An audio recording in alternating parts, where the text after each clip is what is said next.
One. And welcome back to the Profile Pod. I'm your host, Double A, here for another spectacular episode of the pod. Thank you so much for tuning in, wherever you're tuning in from. If you're here on the audio platforms, the video platforms, it doesn't matter, because the good news is that you're here with us. And we have another great episode in store. We got our guest standing by. And before we move on, let's go ahead and just do some of the housekeeping items. Don't forget to like, follow, share, subscribe on YouTube to the Profile Pod. Give me that feedback on Apple Podcasts. Leave me a rate and review. It's all good. I'm always interested in what you have to say about the podcast, how you feel about it, what's your opinion, because I value that feedback. It's important to me. So don't forget to do that. And for the most part, everybody's good with that. You always get some good feedback on whether it's Instagram or whatever the case may be. So thank you, everybody, for doing that. And this is the Social Nostra Network. This is the network of talented creators and podcasters, now available on all major platforms. So go check out Social Nostra. There's something there for everybody, man. A lot of podcasts there. So check it out. This is the podcast, the Profile Pod, that brings on individuals doing extraordinary things in life to inspire the human spirit. And tonight we have a gentleman doing just that. He hails out of Bakersfield, California, originally, now in Los Angeles. He's a director. He co-founded, I should say, with Penwheel Productions. He's created several apps that we're going to talk about, Lyrically Speaking and MUSEC, or what they're called. And he's had films screened or a film screened in Cannes at the Cannes Film Festival, which is Depth of Field, the name of the film. And we're going to get into all of this. He's a graduate of the Los Angeles Film School, and he's here to talk about all of it. Ladies and gentlemen, welcome for the first time on the Profile Pod, my man, John Uranday. How are you, brother? I'm good, man. You did your research. Yeah, when you mentioned Los Angeles Film School, I was like, wow, okay. Hey, you know what? A good podcaster always got to do some research, man. So yes. That one caught me off guard. Oh, is that right? Okay. That was man. good. No, of course, man. How you doing, John? Thanks for being here, man. I appreciate you taking the time, and it's great to have you on. Thank you, man. I appreciate you having me on. It's been good. It's been a good year so far. Really good, exciting. Yeah. I was, checking out your Instagram and doing that research. I see you're doing your thing, man, and you've done some big things already. And I know you got some stuff cooking already and moving forward. So, yeah, man, it's great to see that you're like I said, man. I bring on individuals here that inspire, and you're no doubt doing your thing and inspiring myself and many others, man. So, thank you. I appreciate that. Absolutely, man. But so yeah, let's jump right into it, man. You hail from Bakersfield, man. You were there. You grew up in Bakersfield, right? I grew up in Bakersfield, yeah. And now you're in Los Angeles doing your thing. So the first time you came down to Los Angeles, was that to live, or just in general? Was it to attend Los Angeles Film School? No, actually, I was here before film school. I used to be a rapper. So I used to be an artist. I used to do music. The label I was on was called Greenside Records. So we actually had a house out in Silmar, California. So that was the first time actually living here. That was like 96, 97. So I was on a label with it was like the first Latino hip hop label. So they were comparing us at the time. We were like No Limit, Death Row, but we were Latinos. It was Lighter Shade of Brown, Junebug Slim, Night Owl, myself, and a couple other artists. Oh my goodness, man. Yeah, Night Owl, rest in peace. What did you go by back then as an MC, as a rapper? My rap name used to be Sick One. Sick? Okay. Yeah, man. yeah. Now, was that your first love, John? Would you say rapping or yeah? Directing? At the time, I mean, I started out as an artist, and I used to do, you know, demos and did shows and toured and, you know, wrote for some artists. So it was actually, that was, I would actually say that's where everything started from. If I don't think if I would have went the music route, I don't know if I would have ever made it to the film side. Mm-hmm. Mm-hmm. Why do you say that? Um, the music stuff kind of opened up a lot of doors for me. I met a lot of artists, you know, doing the touring and stuff. So I met artists. I got to, um, you know, when you're writing music, you know, you kind of have these ideas for music videos and things like that. So your brain's already kind of moving in that direction. Um, you know, writing lyrics just turned, like I have a verse that it was like went from writing licks to writing scripts, you know, so it's literally what I went from. I went from writing lyrics to writing scripts. And, you know, it was an easy transition, So, I mean, I still hear a beat every now and then, and like I'll just stop whatever I'm doing, and I'll be like, just, you know, I'll just start writing. I actually, I I had my partner in Penwheel. He's like heard some of my stuff, and he was like, "Why don't you record some new music?" And I was like, "You know what? I'm going to." And I actually recorded a new song probably like maybe 6 months ago. First time being in the studio. I probably hadn't been in the studio for probably maybe 6, 7, 8 years. So it was nice just to be back in the studio. Called in my old producer and was like, "Hey, you got some beats? Send me some beats, man. I want to do something." So yeah, I still get the urge every now and then. Yeah, man. I mean, yeah, I bet you can't take the MC out of the I mean, you could take the MC out of the studio, but you can't take the studio out of the MC, right?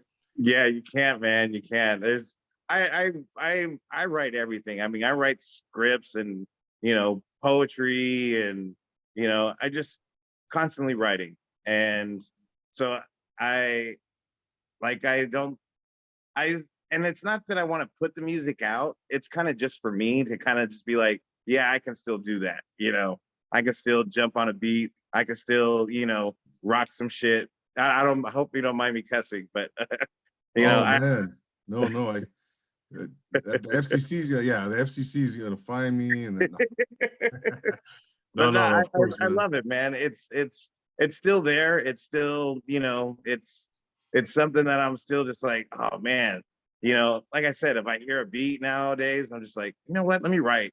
And so I got a few songs that I've been writing, and I'll write, you know, a couple verses, come back to them, you know, a couple months later, and just write again, and it just depends. But Yeah, I still got that is literally my first love. that's awesome, man. Wait, can you spit some bars maybe later on? I don't know. I can if you want. Oh, is that right? Okay, I'm just throwing it out there, I man. don't mind. I don't mind. You know what? Like I said, it's still my first love. It's something that, you know, even when I recorded the song, you know, I maybe showed it to like 4 or 5 friends. You know, my girlfriend showed it to her, and, you know, a couple friends, and I was just like, I listened to it. You know, it's for me.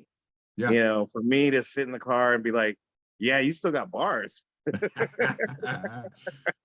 Toot your own horn. Yeah, yeah, man. I love it, Yeah, man. yeah, yeah. Did you tour and stuff too, John? Back. Toured with Lighter Shade of Brown. We used to, I mean, we were doing shows with everybody back then. You know, we did a lot of shows with Baby Bash, did a lot of shows with all kinds of artists, Johnny O, all kinds of people, Yeah. you know. So I definitely, you know, was in that group of people at that time.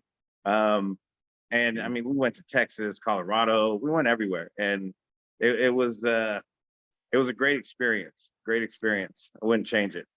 Gosh, man. You said 96, 97, right around there. 96, 97. Yeah. Yeah. Back in those days, I was in the Navy. Those are my Navy days, and I was in the state of Washington, and we would, we would miss home. We'd kind of gravitate to the other Latinos, the other dudes that were from SoCal and California Yeah. in general. But we would listen to everything from Kid Frost. I remember he had an album that came out in the mid 90s, 95-ish, around there. Yeah. I forgot the name of the album, but the one where it was Mexicans, like the snow, and he was I can't that remember one. the name of the album, but I know which one you're talking about. Yeah, Had yeah, Smile Now, Cry Later, all that. Yeah. Yep. exactly. It's a family affair. Yep. Yep. Yeah, that album, man. And we would bump that, the Mexicans, Proper Dos, Lighter Oh man. Shade of Brown. You know what's interesting? Mhm. If I don't know how much research you did on me, I actually started a documentary called For the Record, the story of Latinos in hip hop. So I haven't been able to finish it, but it's literally what I have filmed so far is like all the West Coast artists. I mean, we got Kid Frost on there, Proper Dose, the Mexicans. I mean, we got Oh, everybody on there. Scoop DeVille, Tony G, a lot of people on there already. And the only thing that was kind of stopping us, because we wanted to get a lot of the East Coast artists as well, because that's where it started. And a lot of people don't realize how when hip hop started, there was a lot of Latinos that were there in the very beginning that started this movement. And there's no documentaries out there like that. There's nobody talking about it. It's just kind of, it is what it is type thing. So I actually was able to start a documentary. I'm gonna finish it hopefully very soon. But that is, it goes with the music thing. So my music stuff kind of allowed me to reach out to these artists that I've worked with before that I knew, and was like, hey, I'm doing a documentary now, and it's on Latinos in hip hop. So everybody that we have interviewed so far, totally into it, and they're like, yeah, we need to tell our story, man. Like, it's not done. It's not done. wow, man, that sounds super intriguing, man. I can't wait to see that. Yeah, like Oh you said, I man, hope. yeah, it's exciting because I know even now from when we first started it, like the artists that are now, around. I mean, there's a lot of good artists that are out now. You got King Little G, and you got Snow the Product, Reverie. You got a lot of artists that are doing their thing still and new, and it's really awesome to watch them, find their lane. From people like Lighter Shade of Browns and the Kid Frost that paved the way. Be Real and Cypress Hill and all these people, Mellow Man Ace. So Yeah, it's really, you know, they're they're called the Godfathers for a reason, Kid Frost and Mellow Man Ace. And, so I mean, without them, we wouldn't have, these artists that are now, doing their thing. I mean, look at Snow the Product, dude. She's dope.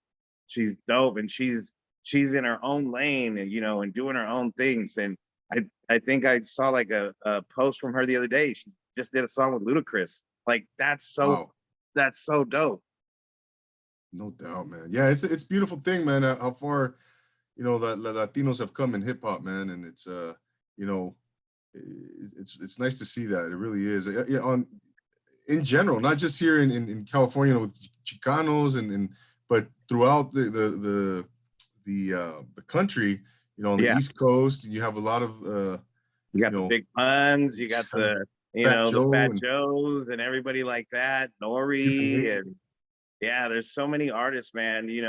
Even down down in Texas, like the Baby Bashes and Yeah, all of that. There's so many artists that are Latinos and have a voice, and they're doing their thing. And that's why I got into that documentary. And like I said, I come from being an artist, so I know the story wasn't being told, and I want to tell that story. definitely, man. No, I can't wait to see it. Can't wait to see it. I know you'll be promoting that Oh man, once you get it out there. very soon. I think we're going to be back to filming that really soon. I see that happening, and so we can complete it, because, like I said, it's something that the story needs to be told. Mm. And it's a good story. I heard great stories, sitting with Frost and sitting with Mello. And I mean, like just hearing, uh, I had a chance to sit down with Tony G, and Tony G's telling us these stories that, like just traveling with Kid Frost. And he's like, I remember we were selling tapes, we'd go to shows, and we'd have to, Kid Frost would have to sell, his cassettes out of the trunk so that way we could get to the next show to promote This Is for La Raza. Wow. So like to hear those stories, you know what I'm saying, that you don't really, nobody really gets to hear, there's a lot of good stuff, man, a lot of good stuff. Man, it's it's a hidden treasure there, man. Yeah, it's exciting. I'm excited to actually complete it, and I'm hoping that'll be very soon. No doubt, man. I'll be looking forward to that, man. But what was some of your who were some of your influences as a hip hop MC, man? Who? I'm like you said in the beginning, I'm from Bakersfield, but I've always been an East Coast artist. I love East Coast stuff. Like, I love Big Pun, Nas and Wu-Tang Clan and things like that. So when I was growing up, I was listening to a lot of East Coast rap. I still got love for the West Coast stuff, obviously, but my heavy influences when I was writing was East Coast stuff. East Coast artists. Yeah, no doubt, man. No, I'm a West Coast to the heart, man. I grew up out here, and but I appreciate what they've done on the East Coast, man. I mean, that's obviously hip hop originated in the Bronx and the East Coast, New York City, and that's the Mecca. And they get their props, they get their due props, but yeah, man, but I love what we have out here too, man. I appreciate it just as much, And yeah, exactly. And that's why I said the story needs to be told, because it's not told, and we deserve our shine just as much as everybody else does.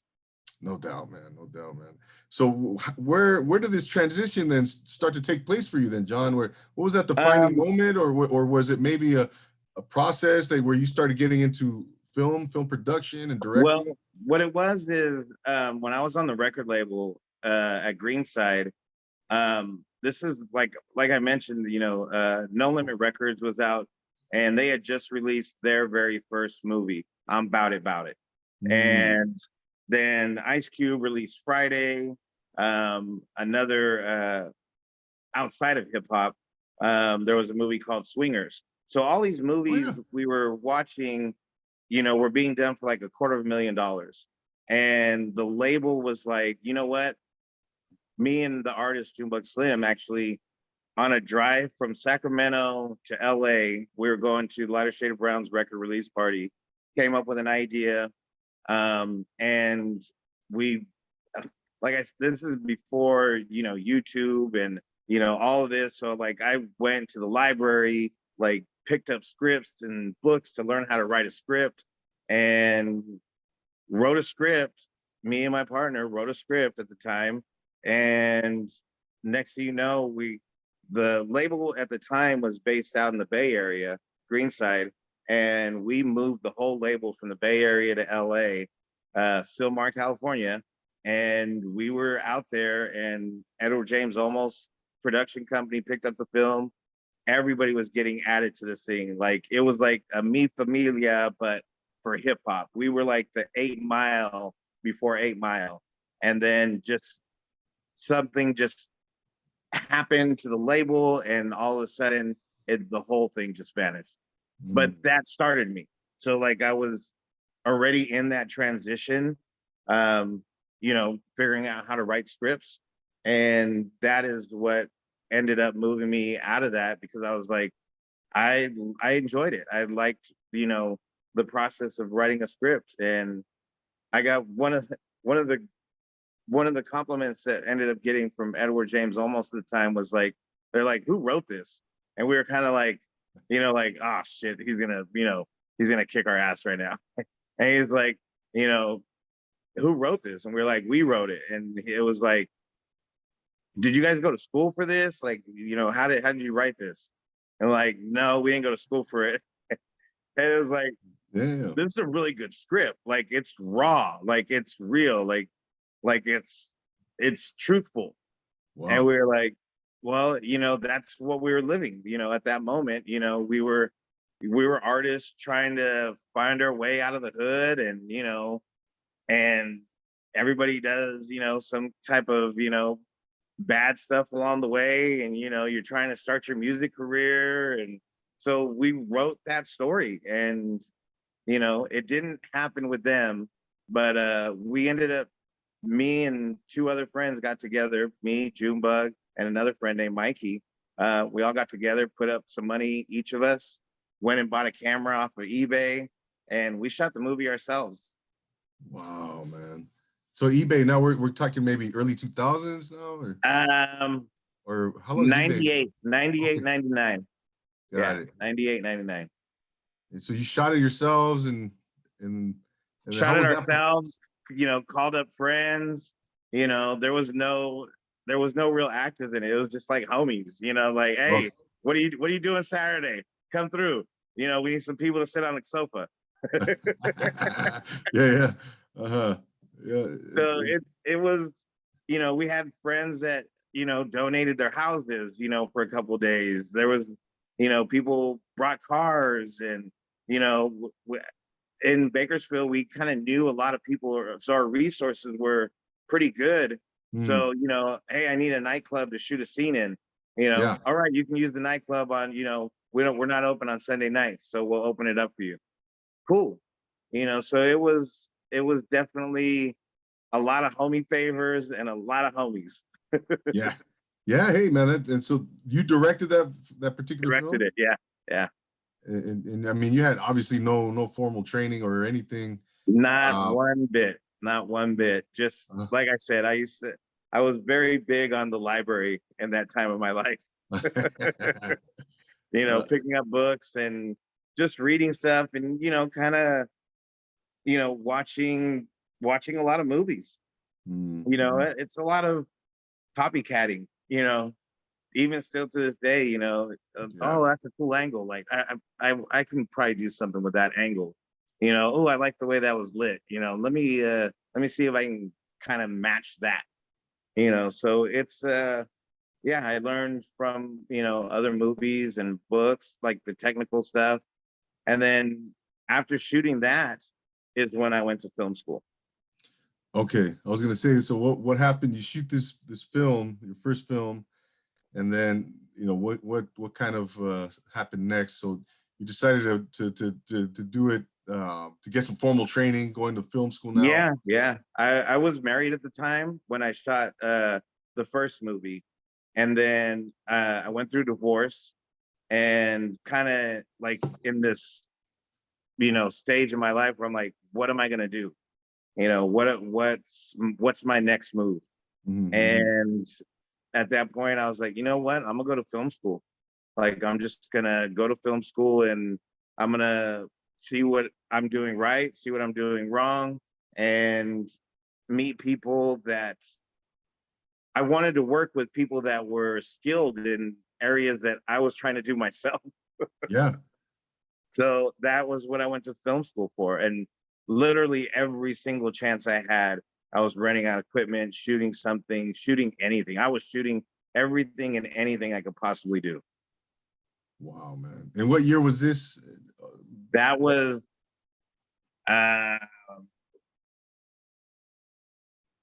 2007. Oh, wow. Okay. Yeah. 10 years later, after doing the rapper stuff, fast forward to 2006. Fast forward to 2006, and I went to film school. Okay. Now, when you went to film school, did you find like you were doing a lot of things right or wrong, or a lot of things that you didn't know? What was the biggest surprise for you? The biggest surprise for me was just learning the fact of no matter what you do, the only way you're going to get better is doing it over and over and over and over. Mm-hmm. That's it. You can't call yourself a director if you're not shooting stuff constantly. You can't get better. Like, it's just what it is. It's like anything. You want to make the best hamburger in the world. Guess what? You're gonna have to make a shit ton of hamburgers, and you're gonna figure it out. You know what I'm saying? You're gonna figure out your one recipe that you're like, you know what? Try this hamburger. Super dope. And then your friends are tasting it like, dude, how'd you get there? Well, it took me 1,000 other hamburgers to get here. Yeah. No, And seriously, that's man. all it is. That's all it is, man.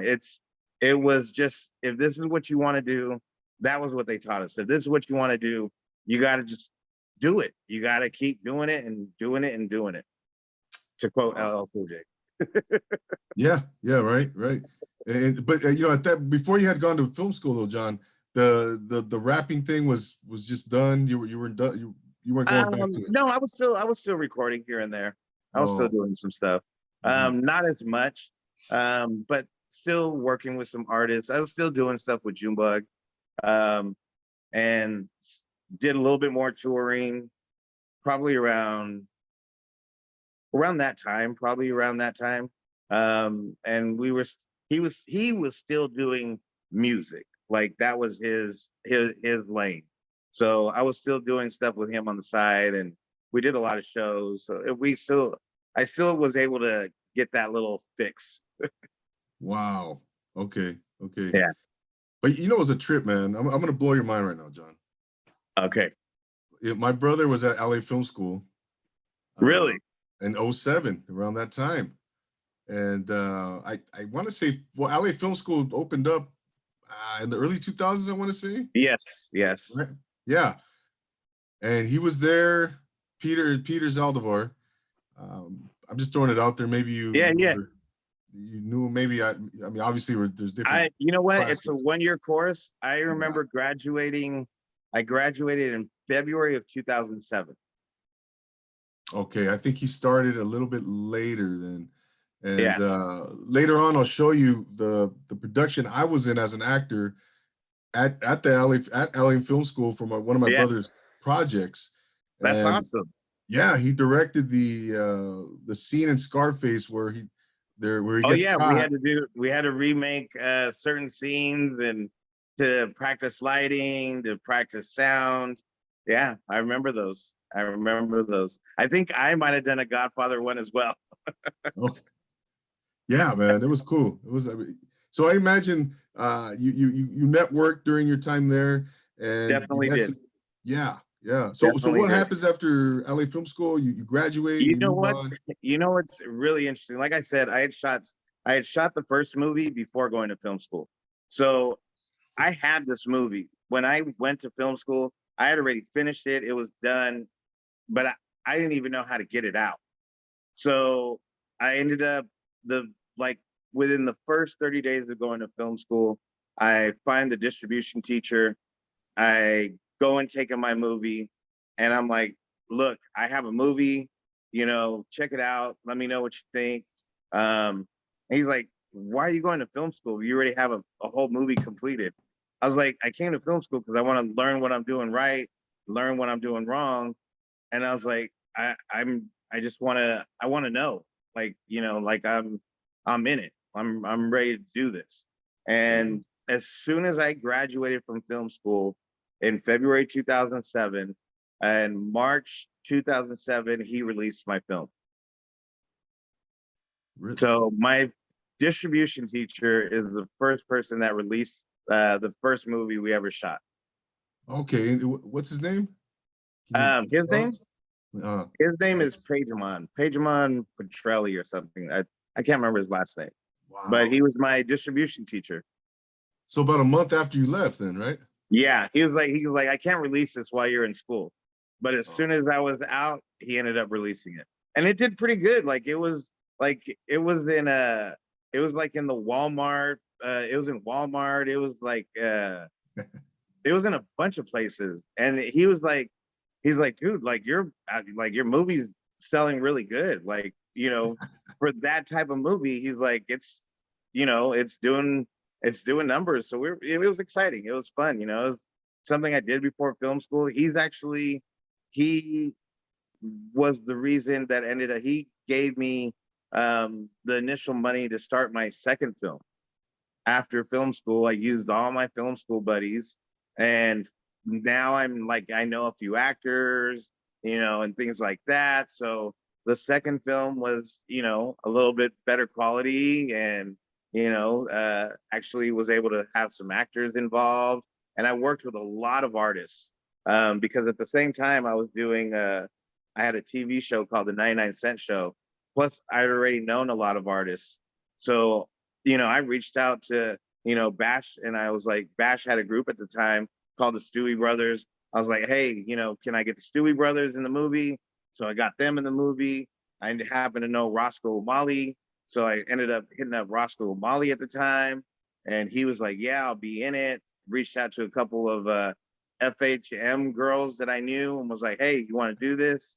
And just reached out to people that I knew at that time kind of had a social media that, like, they call them now influencers. You know what I'm saying? So Yep. like at that time they weren't called influencers. They just, had a following, and I Right. knew they were going to promote it. So I reached out to these people and was like, hey, you want to be in a movie? And because I knew they would promote it. Yeah, man. No, you ask that to anybody, hell yeah, they jump on it, man. Hell yeah, they do now. Yeah, right. Yeah, Yeah. yeah, no doubt. And what was the name of the first movie you did? The first movie was called Stereotype. Stereotype. And how Yeah. long And is then that? the second one was called Cruisin'. And Cruisin' was like an updated version of American Graffiti. Oh, okay. So it was like one night, people cruising for the night, and you had, instead of the Wolfman Jack, I had Roscoe O'Malley being like the radio DJ. The Stewie Brothers played themselves, so like this group that stops in at the radio station. They do a meet and greet at a restaurant. So I had that, like, it just, I was able to, same thing, like in Bakersfield, I just have a lot more resources. Yeah. So, people were very quick to be like, yeah, you can use my restaurant. Yeah, you can use this. Yeah, you can use that. And the city of Bakersfield itself, I need a whole street. All right, we'll give you the street. And I was able to shoot the cruising scenes on this one street. And, I just have car clubs. We're bringing cars like every night. And it was really interesting because we shot the whole thing, like 90% of the film at night. Wow. I Yeah. gotta check that out, man. Cruising. It's out there. It's out there. That one actually went through Redbox, Walmart, Amazon Prime, like all those things. So that one had some good legs on it as well. For those type of films, there were a lot of learning experience for me, and it was like I said, it was the first time I got to work with some actors, and they weren't just the homies anymore, turned into homies, but Right. actually to people that like were trying to, hone their craft as well, so that was awesome. It was really awesome. No doubt, no doubt. What was the length on, what's the length on Cruising? It was like around it was a full feature, so it was like 90, 95, something like that. 95 minutes or so. Yeah.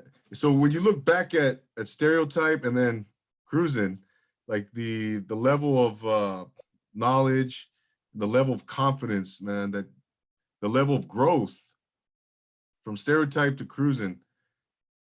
Talk about that, man. Talk a little bit. I mean, what were the main It, differences that you it, it saw? was it was substantial. It was substantial. I think it was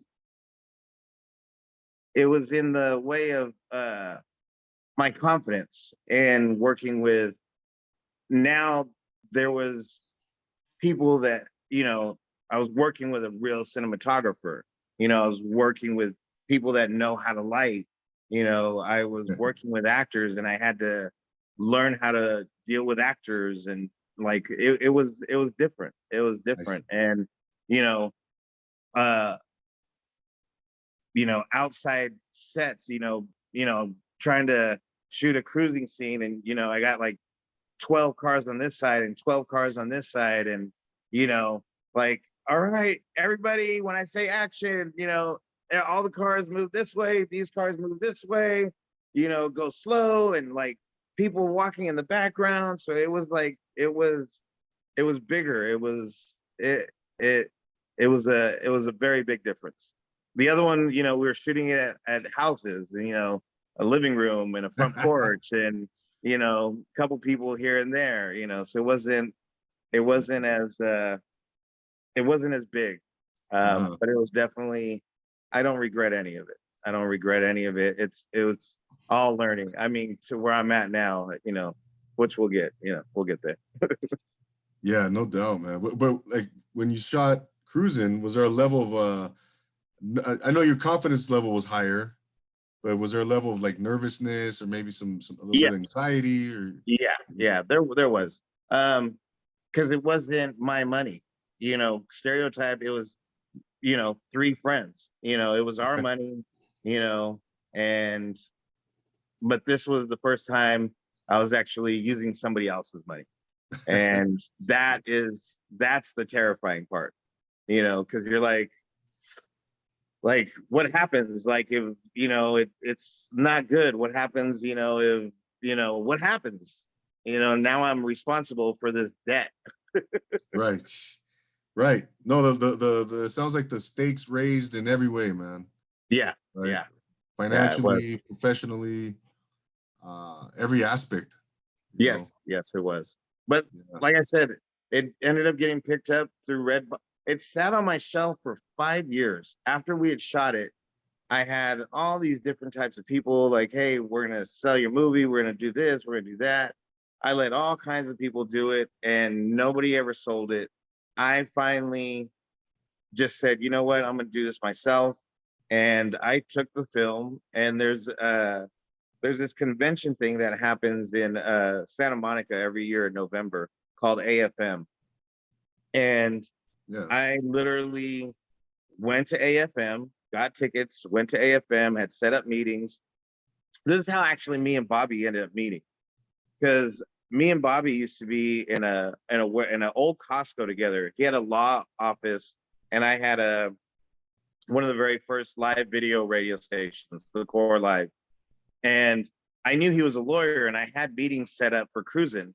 So I was like, hey man, do you want to come out to AFM with me and like, you know, help me negotiate these things and, you know, deal with these people? And he was like, yeah, of course. Like, you know, and sitting between meetings, you know, I ended up finding out he used to do movies before he was a lawyer.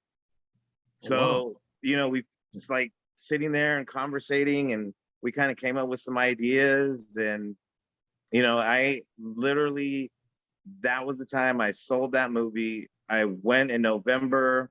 By March, what, 4 or 5 months later, it was out. And Wow. like it came out through Redbox and all that. So that was, you know, like it just, I had to take it into my own hands. I had to, you know, not Yeah. let anybody else run with it. And I just finally had to be like, you know what? I'm going to do this myself. I'm going to get it out there. And I did. And shout out to your partner, Bobby Cloud, of course, and Yeah. which there's the Bobby we're referring to. You've co-founded Yes. Penwheel Productions, and of course we'll get into all of that. Yes. You know, but who now, you know, you did going back to Cruising, like did you start to develop a style? You started developing your own style, I know, I can imagine, but did you have, who were some influences as directors, man, that you Um, kind of looked up to my and really influences, copied? I mean, obviously, you know, you got the Quentin Tarantinos and Robert Rodriguez. Um, Definitely, you know, people that I was, you know, I admired at the time. I'm a I'm a very big Alfred Hitchcock and Scorsese fan, and Coppola. Like I love what they do. Um, you know, obviously Spielberg does his thing as well, but I love Alfred Hitchcock's way of,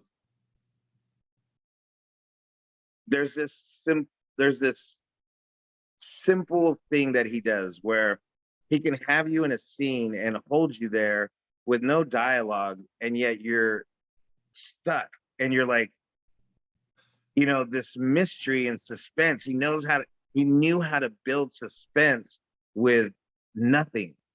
And you know, on the film after Cruising, that's where I really started to develop that. And the film after Cruising was Lost Souls. And one of the greatest compliments I ended up getting after Lost Souls was it had a very Hitchcock feel to it. And Mm, that was probably one of the greatest compliments I've ever had. I can imagine. Yeah. Yeah. And were you purposely, I mean, using some of those techniques from Hitchcock in that Yeah. film? Yeah. You know, it's funny because, you know, working with the budgets that I've had to work with, they're not big budgets. I mean, they're cool. They're very, cool, but um, you have to figure out a way to make something intriguing to somebody. In film school, they ended up telling us, they're like, if you can turn off the audio on your movie and watch it and still have it make sense to somebody and it still be compelling, that's what Mm, filmmaking is. It's moving pictures, and in a picture you can't, there's no voice behind a photo of, a photograph, a painting. It's just right. there, and if it can make you feel a certain way, like, that's an awesome thing. And so, working within the budgets that I had to figure out a way to build suspense, and my films had suspense, and there's a thing, we call it the Jaws effect.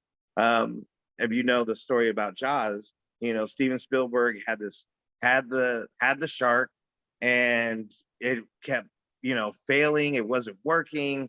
So he had to improvise on how he was going to build suspense, Mm, and so the music that he used in it created the suspense, mm, and just mm, this one little shot of, somebody, moving around in the water, but that long shot of just seeing them in the water, you as an audience, you're watching and you're like, oh shit, what's gonna happen? What's gonna happen? And I learned that. I learned how to build suspense. And I learned this technique of, like I said in Jaws, you don't really ever see the shark really do anything. It's in your head. That's It's true. literally in your head that That's true. It's so something true. horrible is happening. You see blood in the water, but you never saw Jaws eating somebody. Like, think about that. That's Like, true. our imagination is so much stronger than what we visually see. And I I carried that over. Me and Bobby, like, had these long discussions on how to create that, how to create these. What's more terrifying? If I show it to you, it's not as terrifying. You're already like, oh, there's blood. Oh man, that's horrible. And blood's flying out on the screen. And Yeah. that's very Quentin, very Robert Rodriguez. You see it, you see the head, explode. We don't have that luxury. So we got to work within our budget. So it was like, how do we create, suspense and in that world that we were working with? And I learned how to do that. And that's from, Alfred Hitchcock and, Steven Spielberg and Jaws, those moments where you're just like, it I hold these shots, and your brain starts to do your own tricks. Your imagination is scarier than what you see. So that Yeah. Alfred Hitchcock is one of my biggest influences.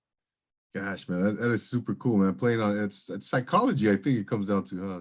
Yes. Yeah. Yeah, Yeah. yeah. And yeah, your mind starts to draw its own conclusions. And Yes. That's it. It draws its own conclusions. And in Lost Souls, um, we have these scenes where there's a priest kind of doing an exorcism in a room.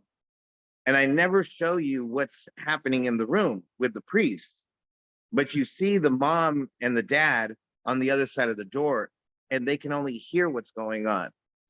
But I keep you on the outside with the mom and dad in these long shots mm, because I wanted you, like I said, it's better if you don't see what's happening, and your imagination and just hearing what you think, or even when there's silence. There's a moment in the movie that we have, and they can't hear anything, and they're like, have their ear to the door, and they're like trying to listen, And those were the most moments that were just like, what's going on? Like, that is scarier. That is scarier.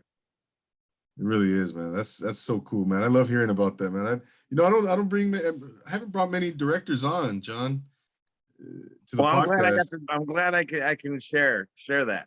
Yeah, no, I love to hear the artist, behind the camera, the talk about those intricacies, man, because I'm fascinated by it. I've always been fascinated with that, man. Like, the artist behind the work, the whether it was, a filmmaker or somebody writing a poem or a song, Yeah.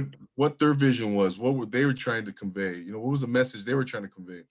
And it's, yeah, to me, it's fascinating, man. But I wanted to get into your experience with your film Depth of Field, which was screened at the Cannes Film Festival. Yeah. Now, in what year was that, John? We shot that October of last year. Oh gosh, Yeah. that recent? That Yeah. recently, yeah. Yeah, shot it October of last year. And it was I've been doing these movies, and I was finally told, like, as far as the director, you have a great style, but my name didn't have any value to it.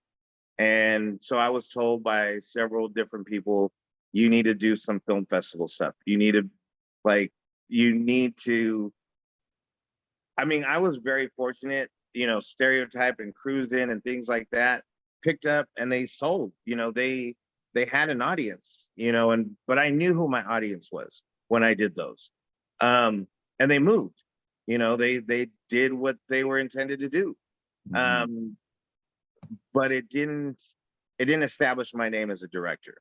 And the movies that I've done with Bobby were still movies that got picked up. But this one was something that we really wanted to make sure we were making it for film festivals, and we're gonna run the film festival circuit with it. It was interesting because when we did screen it in Cannes, I sat in the back and watched the people watching it. And there was a man that was in front of me, older man, probably maybe early 60s, late 50s. And he had a pair of glasses on. And I saw him he kept taking them off. He'd rub his nose and he'd put his glasses back on. He'd take them off again, kind of clean his face. And when we finally got out of the movie, I saw him. He was still in tears. His eyes were red. And he was like, I cried like I haven't cried before in a movie. Wow. He was like, he goes, that really, he's like, don't sell this movie. He's like, run the festival circuit. And we were like, oh no, that's what it was made for. It was made for film festivals. And even our PR, Jasmine EspadaPR, Jasmine watched our film. We got the greatest compliment from her. And she was like, I watched this movie and I haven't cried since I watched The Color Purple or The Joy Luck Club, watching a movie like this. Wow. She's like, this is why I got into this business. Like, it's a good story. It's a really good story. It's about a man dealing with grief and, losing his wife and child. And, he meets this foster kid that lives next door. She's a girl about 14, 15 years old. And halfway through the movie, you find out that she's dealing with the same thing. She's lost her mother. And so you got two angry people in two different worlds. And the first time they find a friendship, it's between them. And they find it, he teaches her how to fly a drone, and he teaches her photography. And, so he's like finally getting back out there and living his life. And she is too. And so you watch this friendship, and the friendship saves them. And by the end of the movie, he says that to her. He's like, you saved me. She's like, you saved me. And it's a very, it'll get you. Me and Bobby have this term called Kalima. You remember Indiana Jones Temple of Doom? Yeah. And where the man sticks his hand and grabs his heart, he pulls it out, he's like, Kalima. Yeah. Like, that's what me and Bobby call what we're trying to do with movies. Like, we want to reach in, we want to pull your heart out, we want to make you have an emotion, you know, and that's our term, you know, Kalima. Like, if we can go in there and rip your heart out, we did our job. I love it, man. I love it. Did you write that film? Yes. That's the Yes. film? Oh, you wrote it and directed. Yes, yes. A friend of ours, one of our partners, Jeffrey Stevens, he actually came up with the idea. He was freshly married, had a stepdaughter, and him and his stepdaughter were trying to figure out a way to connect, and they connected through photography. And he, you know, brought it up, you know, kind of as a joke. He's like, why don't you guys do a movie about this? You know, and next thing you know, me and Bobby kind of sat down together and, you know, we came up with how to, you know, put the story together. And obviously, you know, we had to, you know, make it a little bit more, you know, dramatic and add some, you know, emotions in there. And that's what we did. So, you know, from an idea from Jeffrey in a, you know, in a kind of a joke, but not, we took that and, you know, me and Bobby sat down, went over some ideas, and then I ended up writing the script. Wow, man. That's awesome. So at this point, John, how many films have you directed or projects overall? Stereotype, Cruising, Lost Souls, Trolled, and Depth of Fields. My 5, Sunshine? and a couple of short films. Did you count My Sunshine in there? No, well, My Sunshine's a short film. Okay. It was, and you know what's really interesting for that is My Sunshine was a kind of a test to see how Depth of Field was going to look and how we were going to, you know, certain things that we were going to use in Depth of Field. And that's why we shot My Sunshine. And it was kind of sitting there on my computer, and I was like, told Bobby one day, I was like, you know what? The people that have watched this, like, for 3 minutes, there's no dialogue in the movie. None. No dialogue. Just this man sitting there, and you can tell what he's going through. And for 3.5 minutes, you watch this man dealing with grief, and it was making people cry in like 3 minutes. Wow. No dialogue. You know, that's why I said, you know, in film school, they were like, if you can create something that gives somebody an emotion with no dialogue, like that is really, you know, an amazing thing. And when we were showing it to friends, like, oh, we did this, you know, what do you think? Like, we thought it looked really, you know, looked really nice, and visually it was very beautiful. And, you know, me and Bobby were like, Bobby was kind of like, yeah, you know what, let's send it out. Let's see, you know, let's see what happens. It's just sitting there. He's like, let's send it out to like 10 different festivals and see what happens. Next thing you know, it started, won an award, won another award, you know, an official selection. And I got one of the greatest compliments on one of those film festivals that specifically talked about how I would leave the camera in that Hitchcock way of just sitting there. And I forget what it says, but it's like, Uranday has no fear of letting the camera sit and letting you be in the moment. I see. That's awesome, man. Man, I gotta watch all these, man. I'm really I'll send you My Sunshine. I have it. I'll send it to you. Okay. Yeah. You can use it, and if you want to share it on your website, whatever, it's there. I'll definitely send it to you. And then I want to know your emotions after you watch it. Yeah, man. And then I, you know, definitely want to check out Depth of Field at some point. And we're gonna have a screening, a private screening, probably within the next 30 days. So we're gonna invite the actors and stuff like that, to, you know, so they can see it. So I'll definitely invite you to that, man. Oh man, please let me know.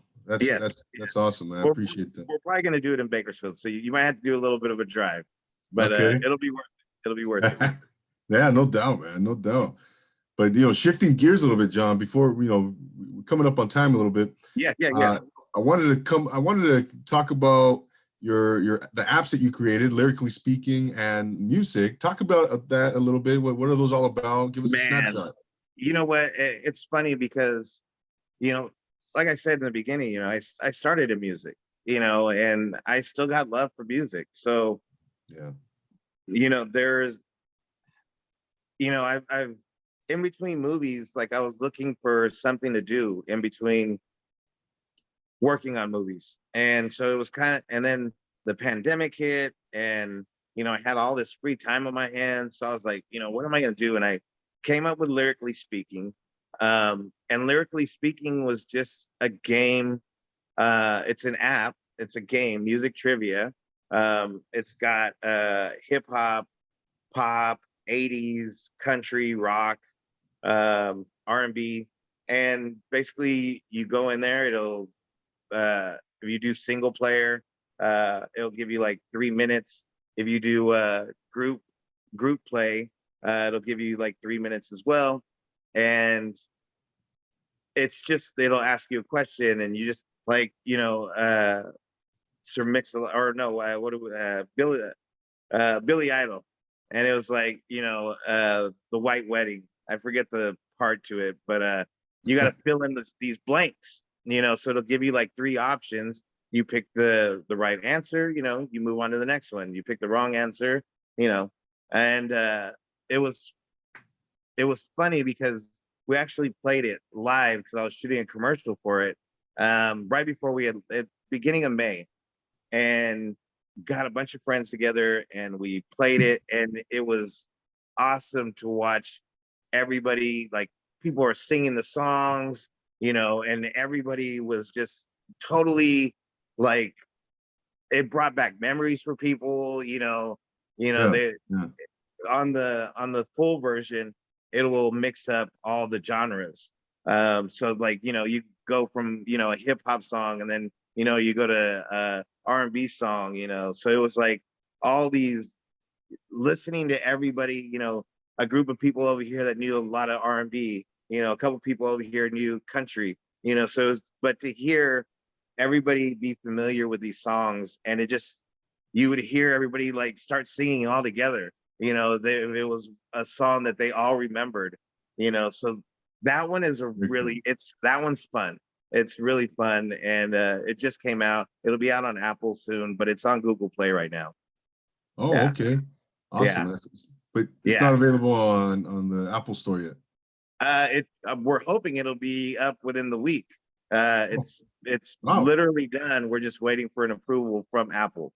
So that's it. So it's done and it's ready. Just waiting for them to be like, yeah, you're good. So that's exciting. And like I said, the group play it's fun, man. It's really fun. It's to hear everybody be familiar with these songs, and it's nostalgic, for a lot of people. So it's fun. Man, I got to check that out too, John. You're leaving me here like salivating, man. Like, I want to check all this stuff out. Yeah. Very intriguing, man. Piquing my interest here. Yeah, and then MUSEC is an app. Like I said, I used to have I see it behind you, man. On your computer screen there is the logo, right? Yep. I used to have an online live video list before they even had the term podcast. So in '99, I had created the very first 24-hour live video radio hip hop station. So this is in '99. Wow. Like when people would go on to watch the 24-hour station, this was still dial up, 56K, 28K. You'd hear the yeah. AOL or what? AOL, yeah. You'd hear all that, and we were doing, we had this, radio station, and like I said, even in the movie Cruising, I've had a love for artists that nobody knows about. People, you interview a lot of artists, and they are able to come to a podcast like yours, promote themselves, because it's hard. It's hard. If you do not have a big budget, you're not going to get radio play. Your fan base is your reach, your social media reach, Yes. or to be blessed to do a podcast like this. So, that has a little bit more of a reach, Mhm. but it takes going on a lot of different podcasts to Yeah. find a fan base, you know, No um, doubt. No doubt. and there's so many talented artists, and that's what is really, it sucks because the average person doesn't know where to find new music. They go onto their Pandora, their Spotify, and they type in the type of music that they like, and give me more 50 Cent type stuff, give Yeah. me more Chris Stapleton type stuff. Right. And music is created to, the world is now in a place where we're so quick, so quick. Just give it to me quick. Microwave, give it to me quick. And music is an app that will play 20 seconds of a song. And if you like it, then you swipe up, you'll get a small bio on that artist or group, Uh-huh. and you'll hear 3 other songs from that group. If you don't like it, you swipe to the left and you go to the next song. And you just keep going and you just keep going. And you go down the rabbit hole if you choose to. And it is, there's no algorithm to it. So you can't just go to it and be like, just give me hip hop. No, Yeah. like you'll hear a hip hop song, and then right afterwards, you'll probably hear a country song. You might hear a Spanish song. Gotcha. You might hear a reggaeton song. You might hear, some hard rock. There's just, it's literally to open up people's mind to new music, new artists instantly. So like in my ideal idea of this whole thing is that an artist who might start out with 100 fans get into the music jukebox, and by the end of the day they have an instant brand new fan base instantly, because people's attention span is so fast. You're going to go through 100 clicks, and automatically you might find yourself, having 1,000 new fans instantly. Like, to me, that's an amazing thing. Man, that's super cool, man. Yeah, man, you're a man of many talents, John. You're many, and is music available now? Music, we're looking for artists right now. We're looking for artists to submit their music. We're trying to build up the jukebox. I'll send you a link for that. But we are looking for artists. So I see you got a lot of artists that go to your podcast and listen to you and promote themselves. So I'll definitely send you the link. We are looking for music, and all genres. So it doesn't matter what it is. We want to help artists, and like I said, I know how hard it is to create a great song and be a great artist and not have the money to show the world how amazing you are. And that's what music is going to do. That's awesome, man. Yeah, yeah, and I can't wait to see that, man. And John, we're before we go, man, again, I want to thank you for coming on, man. It's been such an educational experience here, man, talking to you, John. And yeah, send me that link, man, because I will share that and help you get it out there. Thank you, man. I appreciate it. Absolutely, man. Absolutely, John. Before we wrap things up, John, where can the good people find you? Where can they connect with you? Find your films, all that. For the movie stuff, it's like Instagram at Penwheel Universe, like a writing pen, Penwheel Universe on Instagram. And then on Instagram and TikTok, we have Lyrically Speaking app. And then music is Music app on Instagram and TikTok and all that. But yeah, that's those are those things. That's right. You have your Instagram. I haven't followed your apps, man. I got to follow you on Instagram on your Yeah, app. yeah. Yeah, my girlfriend runs the Lyrically Speaking, so she's definitely been like, when we were in Cannes, she stepped up, man, and just really like attack social media, and so I'm getting help. It's not just me. Yeah. No, you're right. You gotta have a team, man. You gotta have help, like you said, man. But You do, man, and you got to have a good team. Even our PR team, they're amazing, man. They've really been helping us get out there, and really just everybody. We got to really.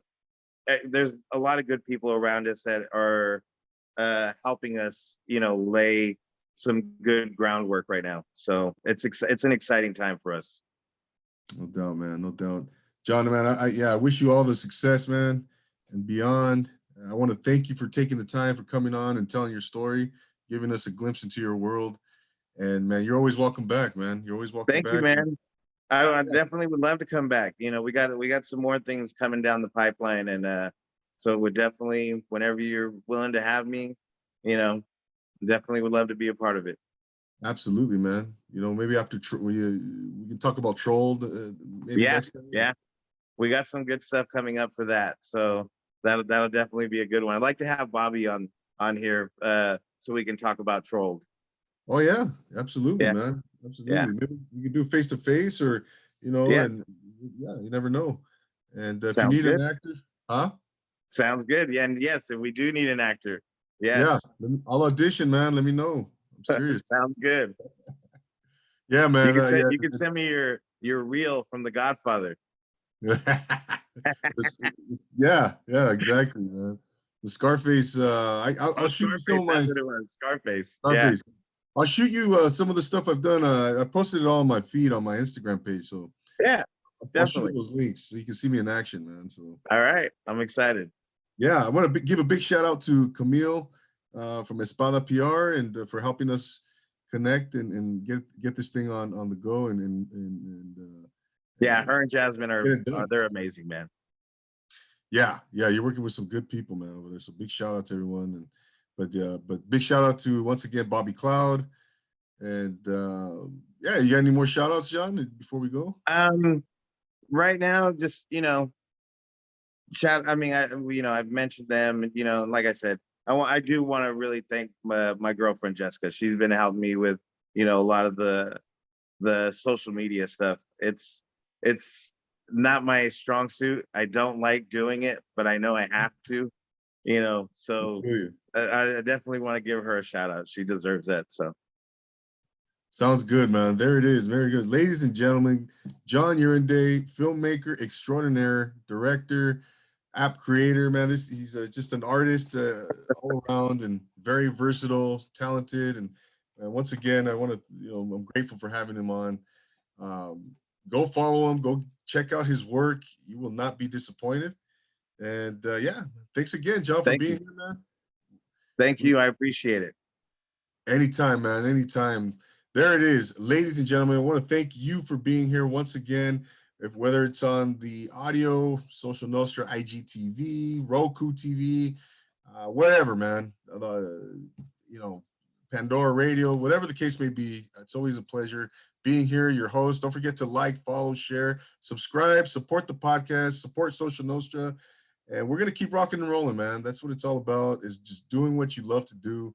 I hope that my aim in this podcast is to inspire others through our guests who are doing extraordinary things and doing what they love to do. And that's what it's all about, man, and building community. So go do something you've never tried, that you've always wanted to try, and just take action, man. That first step is the only difficult step is just to take that leap of faith, man. So for John Uranday, for EspadaPR, I'm Double A, your host here at the Profile Pod. We will see you next time here and with another outstanding guest, inspiring us all. Until then, ladies and gentlemen, always remember to take it easy. Peace.